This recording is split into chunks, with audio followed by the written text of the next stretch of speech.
spending time watching him shovel. I need to be honest. I don't know about you, but I'm glad you've joined us, and I'm hoping we can bring some warmth into your day with some great stories that we're featuring on today's program. I just love your honesty, Maggie. Well, you know, I have to be honest. Yeah, okay. And he might be watching, so he'd be like, yeah. You shoveling the snow? Let's tell the people the truth here. Okay. Well, you know, it has been a real cold winter. I can't remember, you know, the last time we plugged in our cars so often out in Alberta. I mean, even BC, they've had snow, Manitoba, of course, Saskatchewan. But you know what? We are hardy Canadians, and even the dog doesn't like going outside. Hey, Maggie, now you recently sat down with a young man who, in the midst of turmoil, made a promise to God that changed his life. Oh, I look forward to that. And also, we're continuing our interview with best-selling author Lisa TerKeurst. Today, she shatters stereotypes by candidly sharing about her walk through counseling. And also, our CEO, Lorna Duick, joins us today. Hey, Lorna. Hey, shattering news. Great to be with you guys on this special programming. What a day in Ottawa yesterday. We haven't seen this before, where we've got business, government, and law enforcement just being in a shocking, I'll call it collusion. It just is unbelievable what Canadians are wrestling with. Just as shocking on the other side of the border, we've got Pakistan and India in a crisis. We've got North Korea. What is going on? Aren't you thrilled that there is a place that can be an anchor and a beacon of hope? We are so committed to Christian broadcasting and keeping a terrific base of what is the moral compass for all of our lives. You're going to hear about that this whole hour. We've got a great new Bible study coming out for young people. You're going to hear all about that. But first, a teenager who had an unbelievable challenge growing up in Haiti. 15-year-old Ronald Angevy came home one day to the news that his mother had been kidnapped. Here's his story. I had gone to school, gone back home, was playing with my brothers, we were playing basketball, and my sister walked into the house, and she was very surprised, not having seen first my mom's car, and then said, well, where is Mom? I said, well, I was supposed to be in some place. She was supposed to pick you up after work. I said, well, she did come, but I told her that I was going to work a little later and to come back, or I'll call her, but she never did. And my sister, at that moment, was a bit distraught. And so she called, and then as she was making the phone call and she said hello, there was a different person at the end of the line. Who's on the other line? So one of the perpetrators that kidnapped my mom is on the other line, yes. And what are they saying?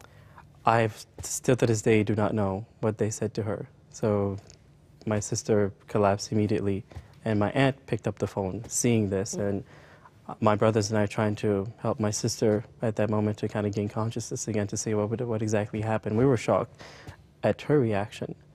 And my aunt, and to her credit, kind of kept her composure, said, okay, and hang up the phone, and immediately called my dad. And my dad was aware of the situation. And afterwards, she proceeded to tell us that your mother's been abducted. The fear was that, especially with the cases that had happened before, that something would happen to her. And having heard the news and the many people that were kidnapped prior to my mom, those who were released, came out, some of them burnt, some of them tortured, some of them different things happened to them. And so that's where my mind went immediately afterwards. Okay, if she does come back, which we hope that she would, how, in what condition would she be? What an incredible story. We're going to finish that in just a moment. I can't even imagine the fear that his family would have been feeling at that moment. What do you do when the worst thing happens? Well, Ronald and his family prayed for a miracle. So on Sunday morning, it wasn't a regular Sunday morning, but it felt like another Sunday, we woke up, and my brother's godmother came to the house. So over this series of the weekend, we had many people that came, that were praying with us, supporting us, encouraging us. Don't worry, things will happen. God will provide, things of that nature. And she said that my mom had been preparing for my youngest brother's first communion all week long. And it would have been something she would have looked forward to and anticipated, knowing her faith and everything that goes with that. And so she said, well, I've come to pick him up because he's supposed to be at the church at a certain time, And I know your mom's not here, so I'll take the role and do so. I know this is a very tragic moment, but who better can help than God? That was her mindset. And she was right. Very much so. And then eventually your mother returns. Your mother is released from the captors. Yes. So tell me about the emotion. We only have a couple minutes left. Sure. Tell me about the emotion of seeing your mother again and what happened. It was exhilarating. It was, and Did at she the just same show time, up? Like, how did this all unfold? we had a phone call that says that she would be coming back, and the phone call rang in the afternoon. This was after all the events had happened with the church, and I remember it was an answer to a prayer. I remember praying after myself going to communion and going back to my pew, praying that, Lord, your son died on a Friday, and my mom was taken this past Friday. Your son rose on a Sunday. Would you bring my mom back this Sunday? And I remember that was not a prayer that I could have prayed on my own. This is truly the Holy Spirit praying through me at that moment. And I felt that when she came and she crossed those doors and we had heard that phone call. When we got the phone call, I was still in disbelief that she was coming back.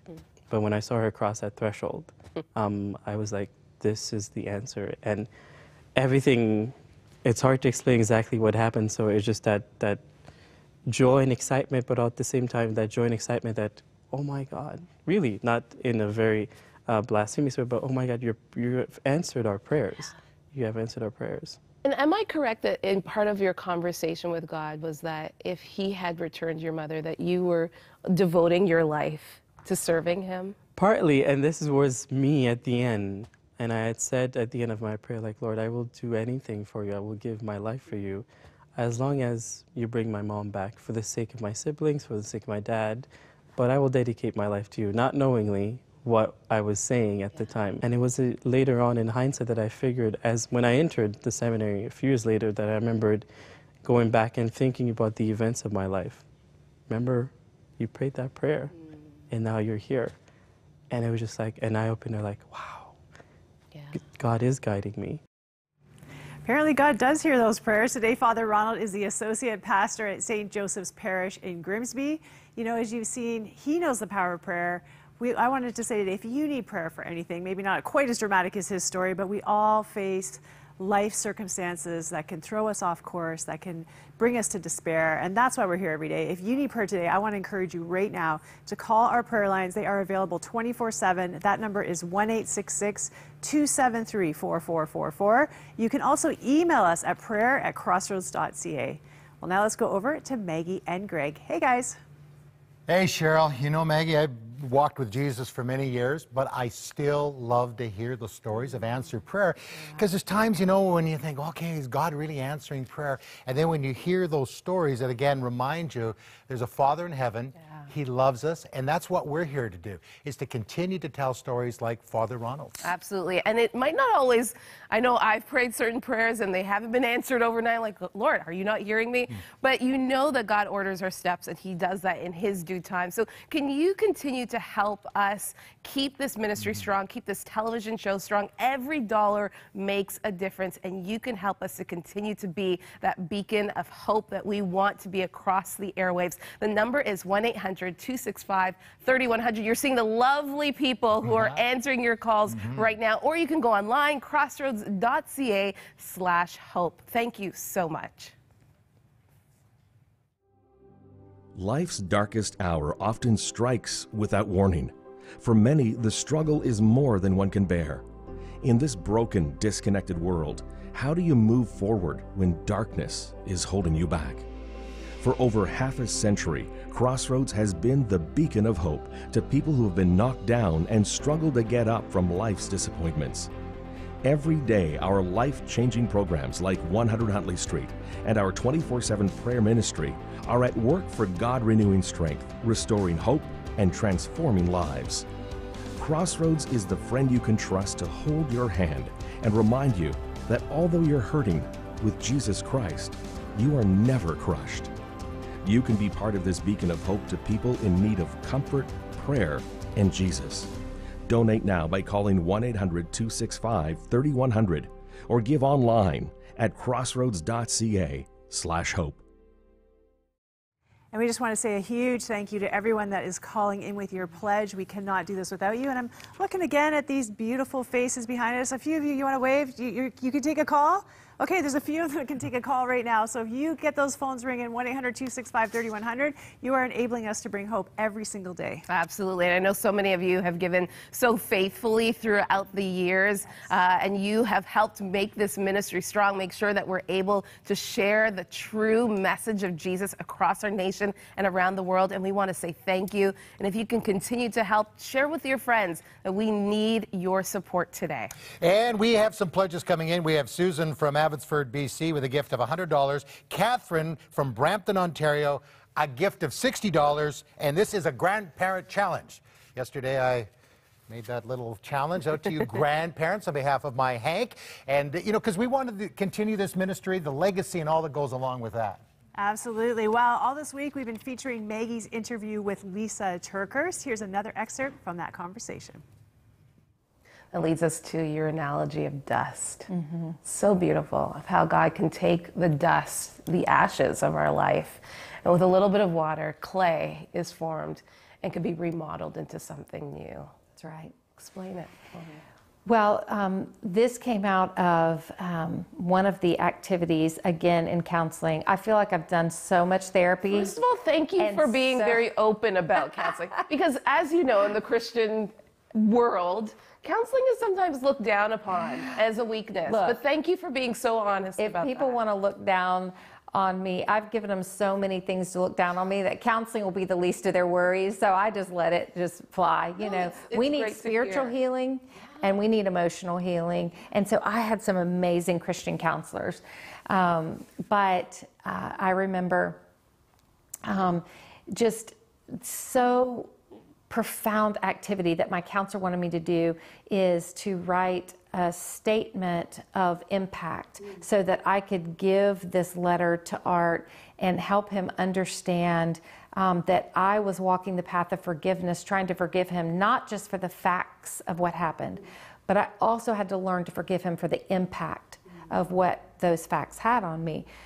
Forgiving for the facts of what happened, that's a decision that you make. But forgiving for the impact, that's a process you have to walk through. So I was writing this impact letter, and I said, Art, I want you to understand this hasn't just broken me into pieces.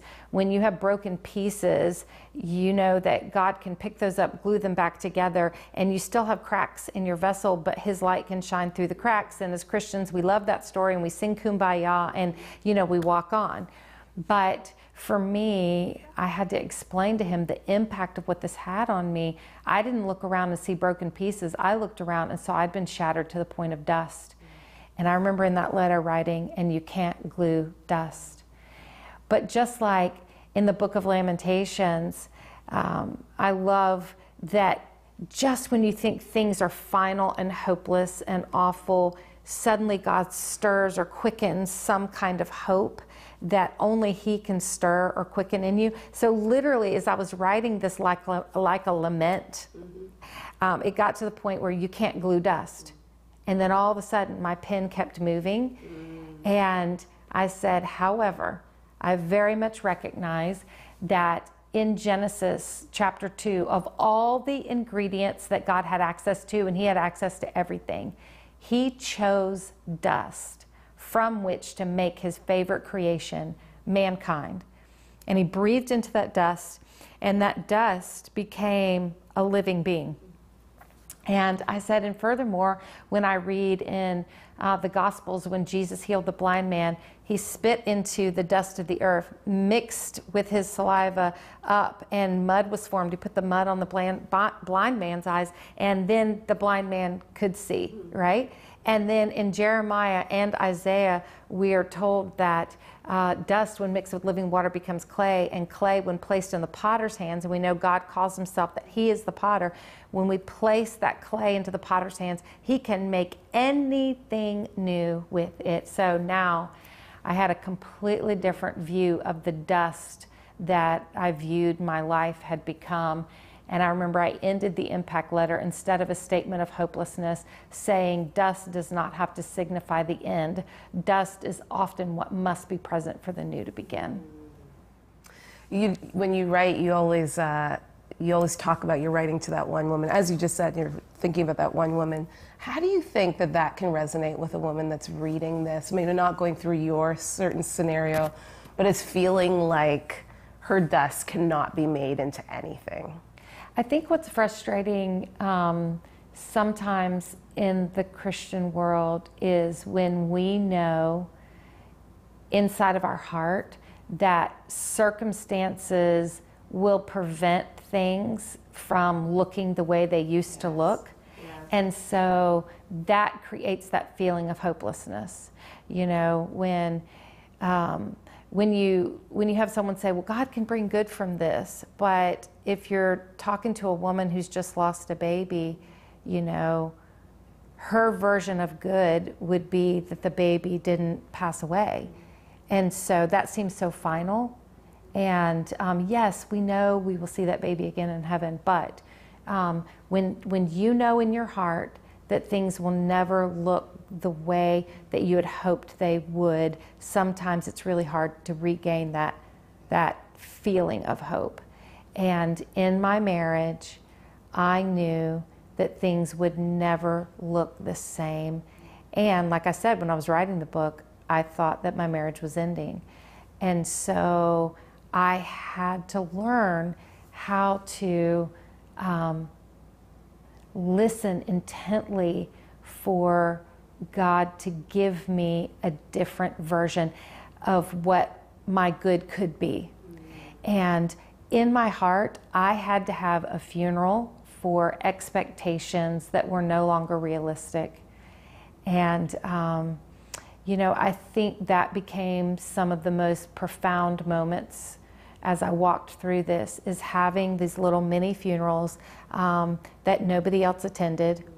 It was just me recognizing this can never be the same, but if I don't make peace with this never being the same, and I always wish it could be the same, or I always try to control it to make it the same, then I'll never be able to move on and take the blinders off to see that yes, it cannot be the same, but it can still be good.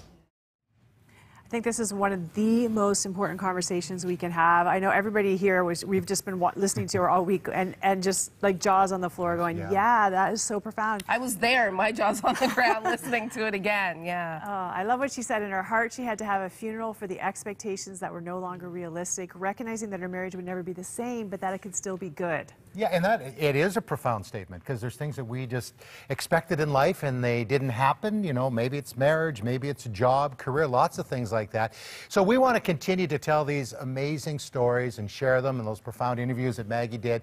So give us a call right now at 1-800-265-3100, or you can go online securely at crossroads.ca/hope. And as a thank you gift, we'd love to send you this great book. No matter what you're going through, I think everybody can resonate with what Lisa says in this great book. It's not supposed to be this way. Take a look at this. Disappointment is a feeling we all have, but very few of us know how to process it, what to do about it, and most importantly, how to find God's goodness and wisdom in the midst of it.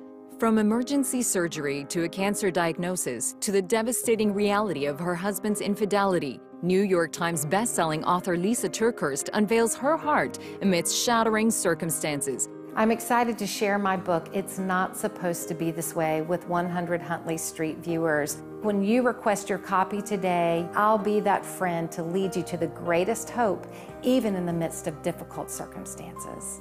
This book is a must-read and is our special thanks for helping us be a beacon of light to people in need of hope that only God can give. For a minimum gift of $55 or more to support our growing media mission, you'll receive this inspirational resource that will help you find unexpected strength. Call 1-800-265-3100 or visit crossroads.ca/hope. We are so excited to get this book into your hands. This conversation about how do you find God in tough times. I thought I'd just put you on the spot right now, Maggie. Sure. How do you find God in tough times? Or you don't have any tough times? Of course not. Everything is easygoing in my life. You know, it really is getting to the point where it's like I have nothing left to give, God, and I absolutely need you. So it's crying, it's bawling, it's reading my Bible.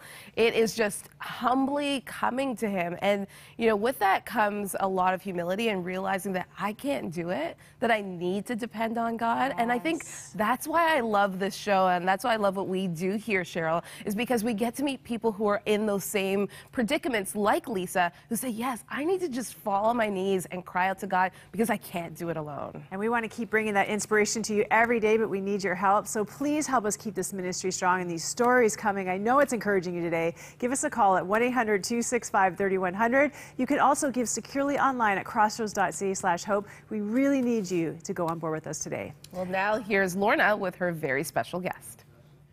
Okay, I am with the director of Castle, our new streaming service, Melissa McEachern. And at home, you may have noticed that we have reorganized our resource spending here so we can start tackling youth programming. And Melissa, I'm so excited about our new program, Young Once. It has... here's a little bit of what it's starting to look like. You guys have put together season 2. Tell us about what the numbers are telling us about young people and young adults watching this series. It's been exciting to ride this Young Once wave. So we recorded season 2 this past summer, and now it is on Castle. And we needed to create a platform for this type of program to exist. It works better in that digital space. So Young Once season 2 is now live and on Castle, and we've seen some amazing numbers. We've got 30,000 unique viewers watching season 2, 150,000 who watched on YouTube season 1. This is brand new audience for us here at Crossroads. That's what gets us excited. And they aren't those of you who have the chance to sit at home and just enjoy watching the show broadcast. These are people watching on phones. The percentages are like over 80% are all on digital devices. Digital platforms, exactly. That's why creating Castle and the app was so important for that. In addition, I know we've talked a little bit about that here. One of our cast members, Cassie Randolph, is also in another program, The Bachelor. The Bachelor, which I just can't believe why your Jen is so crazy about The Bachelor, but it is like a reality train wreck show which you got to watch. And so to have her prior story and to have her story of walking with God and trying to figure out relationships into Young Once is driving these numbers up.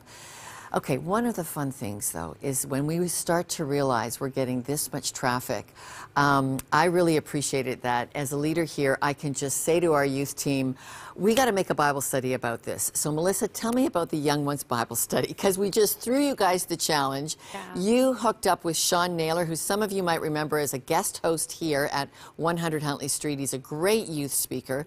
Tell us about what you and Sean and the team have put together. So we looked at the themes that are in Young Once, and they're about relationships, not just romantic relationships, dating, but friendships. What does it mean to be a loyal friend? How do we spur each other on, as it says in Hebrews, to do good works? What does that look like for a person who's between the ages of 12 to 17? We took those themes in Young Once, created a video curriculum, and we're excited to launch this with youth groups and provide a resource taking the Young Once story another level for churches. Let's take a look at the clip. Here's the new Bible study.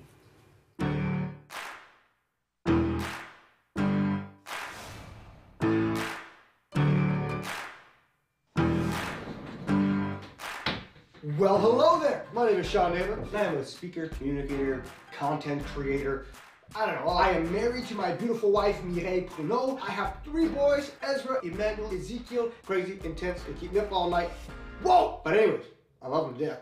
But you're not here to hear that information. You're here because you watched season 1 of Young Ones. Or you're watching it episode by episode. And if you're like me, you like to go a little bit deeper. Well, that's the idea. I want to go through each of these episodes, take you a little bit deeper, find some principles that you can apply to your life, hopefully question you, question me, and figure this whole thing out.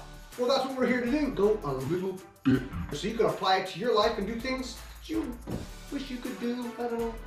Hey, you're young once, so let's get deeper. Okay, that Bible study stuff is going to work. So pray for our Young Ones team. Pray for our Castle team. Thank you for understanding that we are about shifting our resources to include a much younger audience. And when you support the beautiful work of Crossroads, this is what happens. So, Melissa, they're starting to stream in. Yes, and we're just excited to go, as Sean said, a little bit deeper. So entertainment is a great way to capture an audience. Now let's go deeper with the messages and the values that we want these young people to really build their life on. Okay. All right. IntoTheCastle.com. And here's Cheryl, Greg, and Maggie to help us out. Thanks so much, Lorna. You know, it's not just through media that we're reaching young people. I read this great call on the prayer lines that just came in recently. Well, great. The end result was great. Dad was home with his son. His son was tripping out on drugs. He was going to call the police. And get this, his son says to his dad, can you please call the Crossroads prayer lines instead of calling the police? Wow. Right? So his dad calls the prayer lines, ends up putting the son on, who's just freaking out. The prayer partner starts praying with him and calming him down, and he ends up starting a new relationship with Jesus, realizes he's hanging out with the wrong crowd. His whole life is transformed, and that is why we do what we do. That is exactly why we do it. Give us a call, 1-800-265-3100. Go online to crossroads.ca/hope. We have Katharina calling us from Collingwood, Ontario, with a grandparent challenge of $100. Way to go. See, there's somebody seeding into the next generation. So instead of calling the police, there's times when you need to do that. But what an amazing thing to have that prayer line there. We also have Natalie from Port Alberni, British Columbia, with a gift of, yeah, that's into our Western Fund. We'll talk more about that next time. Thank you so much for all you do. Here's a little bit more about how you can help. Life's darkest hour often strikes without warning. For many, the struggle is more than one can bear. In this broken, disconnected world, how do you move forward when darkness is holding you back? For over half a century, Crossroads has been the beacon of hope to people who have been knocked down and struggled to get up from life's disappointments. Every day, our life-changing programs like 100 Huntley Street and our 24/7 prayer ministry are at work for God-renewing strength, restoring hope, and transforming lives. Crossroads is the friend you can trust to hold your hand and remind you that although you're hurting, with Jesus Christ, you are never crushed. You can be part of this beacon of hope to people in need of comfort, prayer, and Jesus. Donate now by calling 1-800-265-3100 or give online at crossroads.ca/hope. Just wanted to share some great news with you today. I know so many of you pray for this ministry. So a little bit of a progress report here. We're not even done. Well, okay, today we're done. We're just finishing the month of February. Already more than 200 people have started a new relationship with Jesus. And get this year, we have actually had double the number of people email us for prayer. That's double in this year. So we're so encouraged. I hope that you're encouraged today. Thanks so much for all you do. And we're going over to the team. That is such great news. Thanks for sharing with us, Cheryl. And another reminder of why we need your support to make sure that those prayer lines keep going. So if you can call 1-800-265-3100 or give securely online, crossroads.ca/hope. Connie called from Mississauga, and she said yes to your grandparent challenge by giving $40, as well as Iris from Grand Falls, Newfoundland. Thank you so much for your gift of $100. Hey, look at this. I got two of these grandparent challenges. We have Cheryl from Stouffville, Ontario, with a gift of $60. And from Verona, Ontario, we have Phyllis with a grandparent challenge, seeding into legacy, Lorna, gift of $140. So what is the deal? Because not being able to be a grandparent yet, it's like you give for each grandchild you have. What a wonderful legacy giving. Rita in Calgary, thank you for a $100 gift. Geraldine, another grandparent legacy gift, $120. We love this coast-to-coast care for great Christian media. Thank you for being part of this team. Thank you. Bye-bye. Bye. Bye.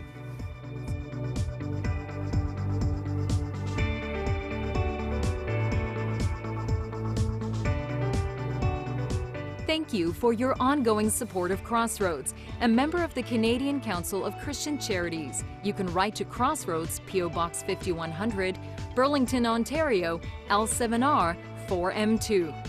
Cheryl Weber's wardrobe provided by Melanie Lynn.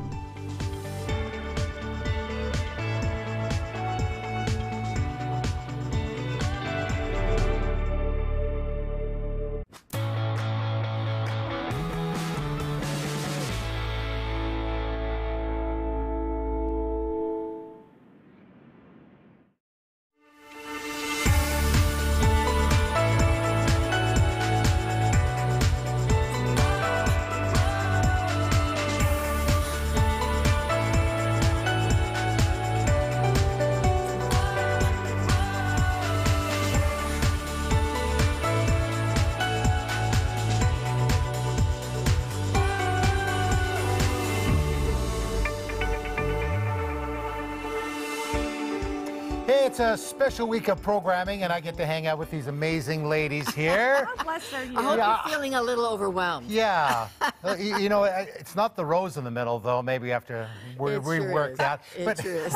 But hey, we got special programming. We're going to inspire you today and get you excited about what God is doing in Canada. And, you know, we're just kind of getting through the winter, too, so we're going to warm you up with... It has just been a shocking time in the news. It's been shocking to see foundations which we thought were very secure in Canada being really questioned and examined, and we're thrilled that we can be part of laying a great biblical foundation in Canadian media. You know, we were all talking about what's gone viral in Canada, and that was a reporter kind of getting assaulted while they are doing, sexually assaulted really, while you are doing your work. And it's just time to be, as a team, reminded that the nation needs a great Christian voice in media. Absolutely do. Absolutely does. So thank you for being part of this team, too. Well, we have more great content for you today. Bestselling author Lisa TerKeurst is going to share about her journey through cancer just a little bit later. And for many, raising parents, the hardest part, right, of being a parent is raising them, letting them go. And take a listen to this amazing family story with Lori and Dean Hartshorn. Here's their story. I had a pretty good upbringing. My parents loved Jesus. They took care of me well. We grew up, you know, hanging out at the cottage. Well, we had a fun family. Yeah, we'd love to do lots of things together. We had 3 kids in 3 years. Not maybe the best plan, but, you know, they're all doing everything at the same time. We went to, you know, Christian school. We were plugged in with different youth events and stuff like that. It was great. In around grade 7 or grade 8, there was this shift that happened. I can actually remember the exact moment where I just decided, at one point I was following Jesus, and then in this moment I just decided I no longer wanted to. He experienced bullying, and he was sick of it in pre-high school, so when he went to a new high school, he just thought, I'm done. I want to get new friends, and he picked the party friends. I started putting myself in places that I knew God didn't want me, just on purpose, just because I was just so angry at kind of the pain that I had felt during those years. We started playing in bands early in high school, in connection with kind of all the anger and stuff that I felt towards God, and I was still carrying all through high school. I started looking into a lot of like death metal music.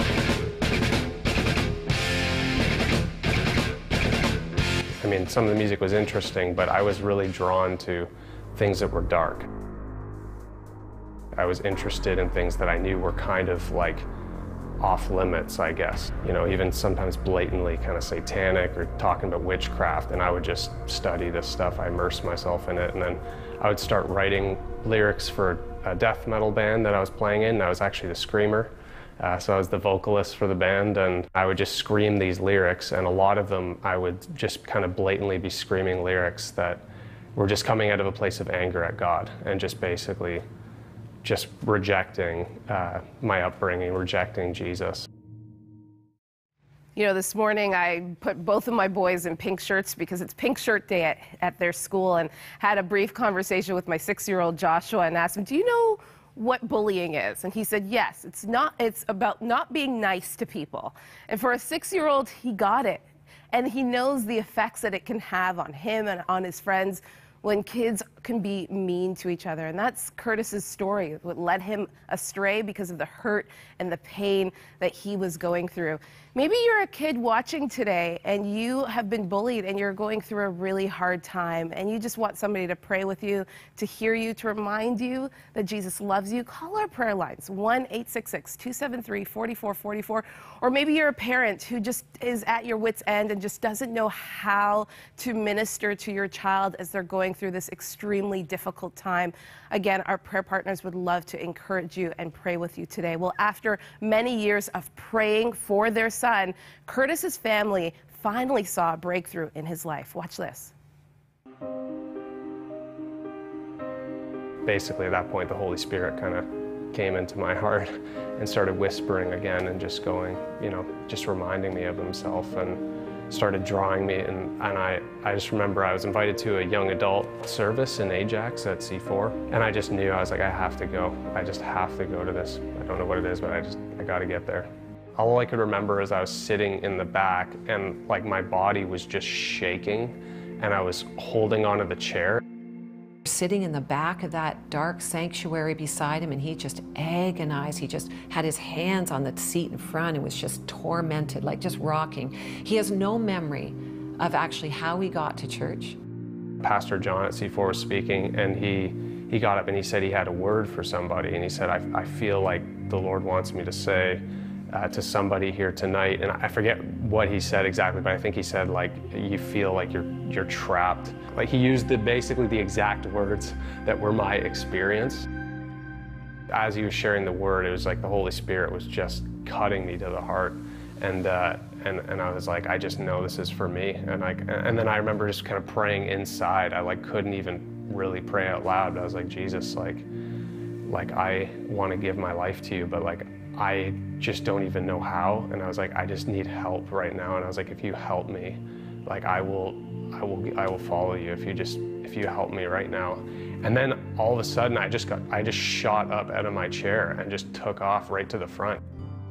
And my son, 6'2" skateboarder, jumped up and leapt over the seats. No hitting the aisle, just boom, boom, boom, down over those seats, big auditorium, and landed on his face and wept.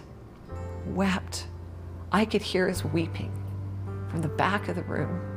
And the whole auditorium was just, people were just stilled by it. It was so real and so raw. And in that moment, it was like, my entire life I'd heard the imagery of being rescued from darkness into light. But it was like in that moment, I was like, I understood in my experience the power of the gospel, that Jesus takes us from darkness and puts us into the kingdom of light. I could feel it happen. And that was just enough for me to just totally give my life to Jesus. If they were to tell me that my mind could be as clear and that my faith could be as strong as it is right now, I just wouldn't have believed it. I didn't think that was honestly possible. It is possible. God is real. Just last night I was watching the television and I heard somebody say, I used to be religious, but I realize now religion is not relevant to me anymore. And I think that is kind of what we're hearing across culture, is that they feel that religion isn't relevant. Well, we're not talking about religion. We're not talking about rules and regulations. We're talking about relationship. And once Curtis found that relationship, that deep relationship with Jesus, as you just saw, his life was transformed. Maybe you have pushed religion aside. Maybe you feel like religion isn't relevant to you today. Our prayer partners absolutely feel that way as well. They believe in a relationship with Jesus, and they would love to introduce him to you today. So call our prayer lines, 1-866-273-4444. If you have questions, email us, prayer@crossroads.ca. They are not afraid to answer your questions and point you to the man that loves you and created you and knows you deeply. Well, let's go over to Cheryl and Greg. All right, thanks, Maggie. I tried religion, didn't work. Relationship with Jesus, that works. Okay, you scared me for a minute there. I was like, What are we doing here? No, David Naines made that statement many years ago, and it's even here at the Crossroads Center, is that it's not about religion, it's about a relationship, and that's why we're here. And we want you to get them phones ringing behind us, because there's some amazing people waiting to take your call at 1-800-265-3100, or give securely online at crossroads.ca/hope. Greg, you really touched my heart yesterday, genuinely, when you gave $100 live on the air for your grandchild, Hanky, and you challenged everyone at home to invest in that next generation. And I don't have any grandkids, but you know what? I'm gonna give today. And I don't like to talk about my giving normally, but I'm gonna give $100 for Hank.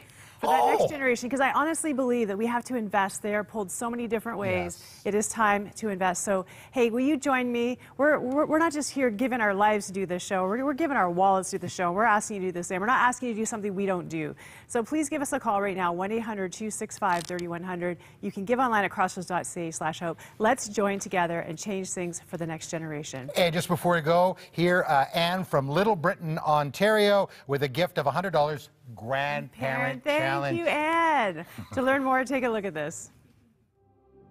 Life's darkest hour often strikes without warning. For many, the struggle is more than one can bear.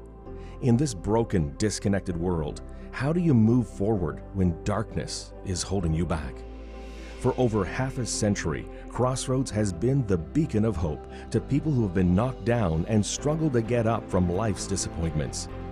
Every day, our life-changing programs like 100 Huntley Street and our 24/7 prayer ministry are at work for God-renewing strength, restoring hope, and transforming lives. Crossroads is the friend you can trust to hold your hand and remind you that although you're hurting, with Jesus Christ, you are never crushed.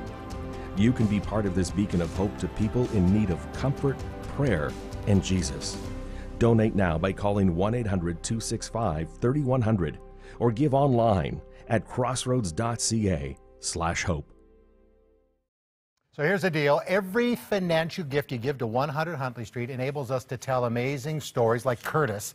I mean, the Hartshorn family, I mean, all that they went through, and now they're just doing amazing. Their kids are serving God and doing wonderful things, and it's because, you know, praying parents, and that's why we're here. We want to tell those uplifting stories. Maybe you're going through one of those situations right now. Your kid's a little wayward. There is hope, and that's why we want to be here. So give us a call, 1-800-265-3100, or go online at crossroads.ca/hope. And every gift you give, we so appreciate it, and it helps us to expand the work that we're doing here. Well, this week we're featuring New York Times bestselling author Lisa TerKeurst as she talks with Maggie John about her marriage breakdown.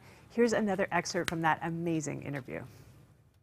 You also say in the book that you would cut off social media and TV so that God's voice would be the loudest in your life.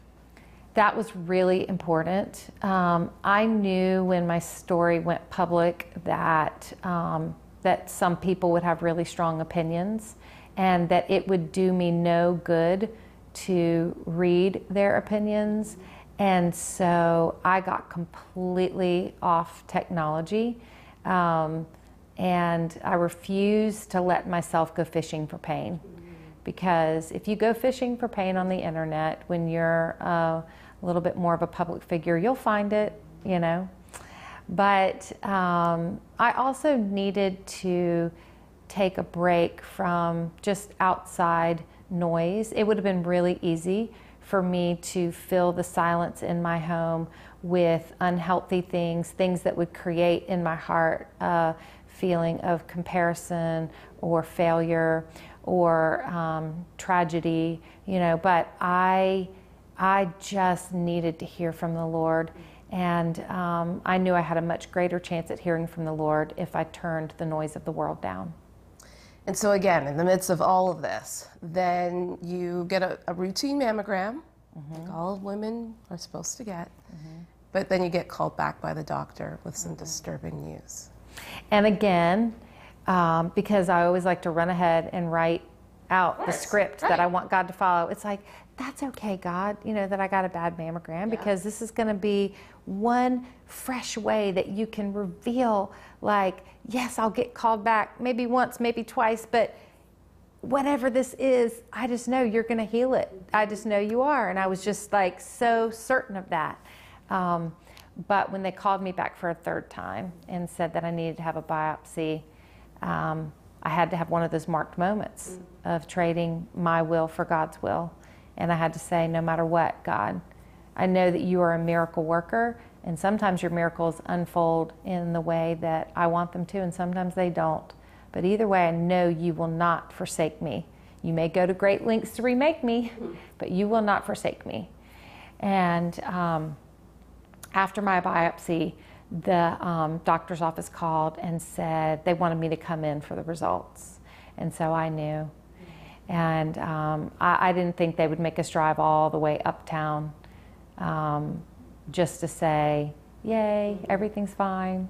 So we walked in, they brought us down the hall and put us in a room, had pink chairs, had, you know, pink, even pink decor in the room, and then lots of books written by breast cancer survivors and pamphlets about surgery options. And so even before the doctor came in, I very much recognized the scene was set. And I knew. What's going through your mind at that moment? I think part of me, I was just in a state of disbelief. I remember after I got the diagnosis, I remember thinking, what do you do now? Like, what am I supposed to do now? Go get in my car and get coffee? Do I, like you don't attach the word cancer to someone's life and then know what to do. I just didn't know what to do. And I do remember as we were driving home, I thought there are a lot of people who are going to be really frustrated with you, God. I mean, there are a lot of people that are going to be like, how in the world could you now, after all this, now let her have breast cancer? You know, and Art and I weren't back together yet, and I wasn't even sure if we would be, even still at that point. And so I remember after my mastectomy surgery, you know, there were nights where I was here, like, by myself, and I had drains, and, you know, that is a really difficult surgery. And I just remember thinking I had help until all the help went away, and then that silence came back. But this time now I'm dealing with an added physical dynamic that made it very complicated. And Art was very good going to doctor appointments with me. I mean, he was present through both he the really colon was. issue as well as your breast cancer. He really was. And, you know, I think, you know, as complicated as things were, and he would say this if he were here today, you know, he never stopped loving me. He never, I mean, he always wanted me. It's just he had gotten pulled into this chaotic world of addictions that were so complicated, and I didn't understand them. He didn't understand them, and yet, you know, it was just, he was making choices that pulled him away, and yet there was still a part of his heart that was very much invested in. So, you know, it was a very complicated situation. You know, life just throws a lot at you. You've done a great job with Lisa. I mean, you're in her home, and, you know, she has such a following on the Proverbs 31 site. And as Lisa is explaining to us, you don't do all of that Proverbs 31 stuff in one day.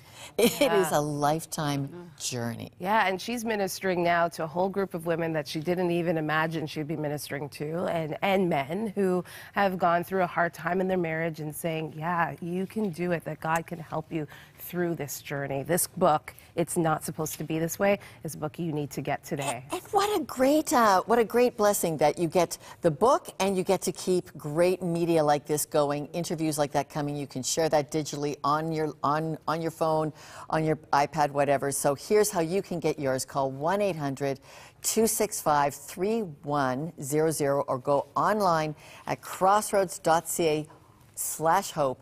And as a thank you for your support, we'd love to put this book into your hands. Take a look. The feeling we all have, but very few of us know how to process it, what to do about it, and most importantly, how to find God's goodness and wisdom in the midst of it.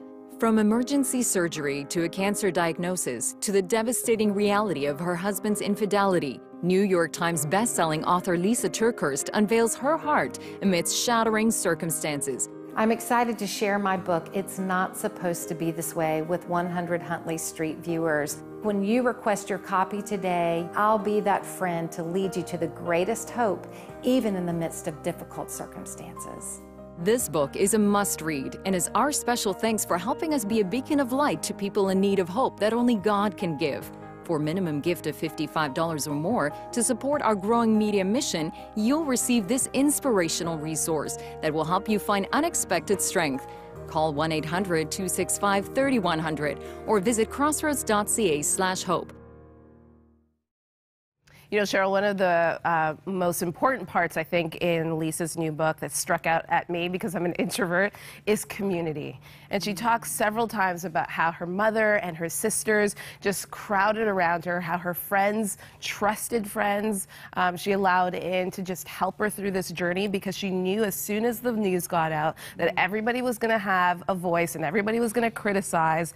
And so she needed to secure herself with people that knew God, and loved her. And I think that is an important message that we need to take through all the hard times that we go through, that we circle ourselves with people that we can trust and who love Jesus. Yeah, and that's what this show is about. I think so many times you get isolated, you don't have anyone that you feel you can talk, especially when you're going through something that you don't want anyone to know. Like she went public. That was a very brave move. But honestly, that is why we need to be here every day, to have this community in the show, but also to have the community through the prayer lines. We're asking you to keep that going strong today. We need your help. We cannot do it without you, but we're so thankful for you. Please get those phones ringing at 1-800-265-3100 or go online at crossroads.ca/hope. All right, now we're going to hear from our team out in the West. Here's Rob Melachek with an update. I'm standing beside Matthew Embry. Now, Matthew is our executive producer for Yes TV in the province of Alberta. And recently, Matthew was chosen as one of the top 20 compelling Calgarians to keep your eye on in 2019. Our mandate going forward is to create weekly 100 Huntley Street segments here in the West, stories of transformation and hope, as well as updates. And Matthew, that's not only the projects that we're involved in as well in the West. No, Robert. Besides that, besides the content we make for 100 Huntley Street, we also work on segments for context beyond the headlines, where we take an in-depth look at some of the key issues here in the West. We're also working on a show called Across the Land, where we're telling stories of Indigenous people. Plus, we make content for Castle, Crossroads over-the-top service that creates content that you can access online that you can trust. And as we continue to expand our reach in Western Canada, you can watch 100 Huntley Street not only on Yes TV in Alberta and BC, but also on our affiliate stations, Lloydminster, Medicine Hat, and Victoria, BC. So stay tuned. Thank you, Matthew. Thanks, Robert. Let's go back to the studio. Hey, guys, thanks a lot. Now, you were just out in Wild Rose Country, Alberta. I know why those guys have their hands in the pockets. It was cold yesterday, and our Western team, along with Cindy, hosted some amazing book launch parties for me. We did one in Calgary. We had a great time meeting our friends out there, and just had a super time. We did one in north of Edmonton in Spruce Grove, Alberta, and we had a great time talking about for your health. Something we've learned about the need for prayer for healing and the need to revive. So I talk about the biblical lessons, the lessons of history, and then the lessons of our own experience on healing. And we love it that we're connecting the stories from the West here into the base out of Ontario and coast to coast, embracing this nation with great Western segments and those special Indigenous stories. A third of the prayer lines, the calls are coming in from the West. That's amazing, you know, and we're just so excited about that. You know, we got, 100 Huntley Street. And, you know, and we're also out there, you know, talking about some of the things happening. We had that terrible bus crash, the Humboldt Broncos. We had our people there reporting on it in the midst of a difficult tragedy. The Calgary Stampede, you got the breakfast. Well, you know, you're Mr. Edmonton, so we appreciate you coming into the studio on this, but you guys are doing the segments out there. That's what the Western Fund is for, to keep the Western reporting strong. Here's how you can help. Take a look at this. Life's darkest hour often strikes without warning. For many, the struggle is more than one can bear. In this broken, disconnected world, how do you move forward when darkness is holding you back? For over half a century, Crossroads has been the beacon of hope to people who have been knocked down and struggled to get up from life's disappointments. Every day, our life-changing programs like 100 Huntley Street and our 24/7 prayer ministry are at work for God-renewing strength, restoring hope, and transforming lives. Crossroads is the friend you can trust to hold your hand and remind you that although you're hurting, with Jesus Christ, you are never crushed. You can be part of this beacon of hope to people in need of comfort, prayer, and Jesus. Donate now by calling 1-800-265-3100 or give online at crossroads.ca/hope. You know, we absolutely love talking about our prayer lines because we love the fact that this is an extension to what we do here on 100 Huntley Street. You get to hear great stories, but then you get to have an extension of how you can pray or get prayer. And we got a call from a gentleman who repeatedly was asking for prayer for healing. He was battling a serious health issue. And last month, he called again, and this time to give thanks to God that he had been healed. Prayer works. Also, another story of a woman who was giving thanks to God because she was a match for her husband who needed a kidney transplant. And while the prayer partner was talking to her, asked her if she knew Jesus, and she didn't, and so was able to walk her into a relationship with Jesus. Prayer works. Thank you so much. Well, up next, prolific author Lisa TerKeurst delves into the Bible. Here, take a listen. Some of my favorite passages in the Bible are found toward the end of Jesus' life, after the Last Supper. He crosses the Kidron Valley into the Garden of Gethsemane, and these are some of his final moments, wrestling through the reality of what he's about to face at the cross. Starting in verse 32 of Mark chapter 14, they went to a place called Gethsemane, the place of the pressing of the olive. And Jesus said to his disciples, "Sit here while I pray." He took Peter, James, and John along with him and began to be deeply distressed and troubled. Jesus says in verse 34, "My soul is overwhelmed with sorrow to the point of death.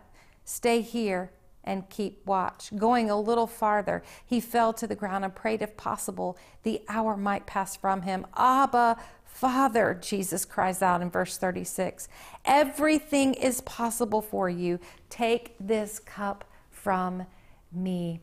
Jesus was complete divinity, but at the same time, absolute humanity, without sin, but very much with human feelings. The human dynamic is something that I relate to coming forth from Jesus in this moment of great distress and sorrow.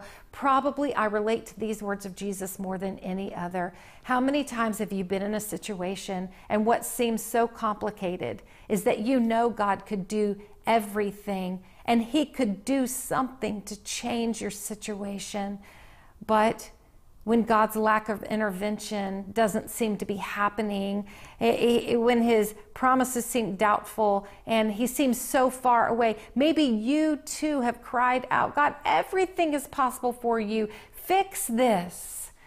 I love these humanity, these words of humanity that are coming from Jesus because I relate to them so much. But then Jesus arrests my soul with his ability to completely trust God, even when God doesn't change the plan. Jesus utters 9 earth-shaking, hell-shattering, demon-quaking words, "Yet not what I will, but what you will." For me, this is what surrender looks like, not in an I give up way, but rather in I'm placing my trust where it belongs. God, I will release my suggestions over this situation to receive the reality of what your good is before I even know what the good is that you're going to bring from this. I trust you, trading my will for thy will, because I know God will. Oh, so good. And trusting God is so important. There's so much more in this book. It's not supposed to be this way. Call to get your copy today, 1-800-265-3100. And we want to thank you to everyone who has called. To Wendy in Burlington, Ontario, $100. Thank you so much. And in Abbotsford, BC, out in the West, $60 a month for the Grandparent Challenge. Thank you so much. Oh, the West is pouring in. We got Marcel from Estevan, Saskatchewan, gift of $100.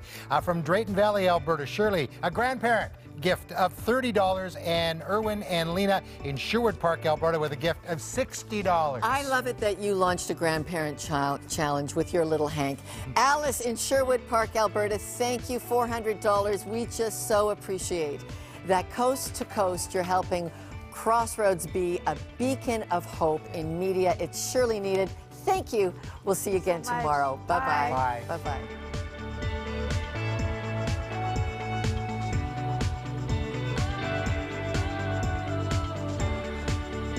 Thank you for your ongoing support of Crossroads, a member of the Canadian Council of Christian Charities. You can write to Crossroads, P.O. Box 5100, Burlington, Ontario, L7R 4M2. Cheryl Weber's wardrobe provided by Melanie Lynn.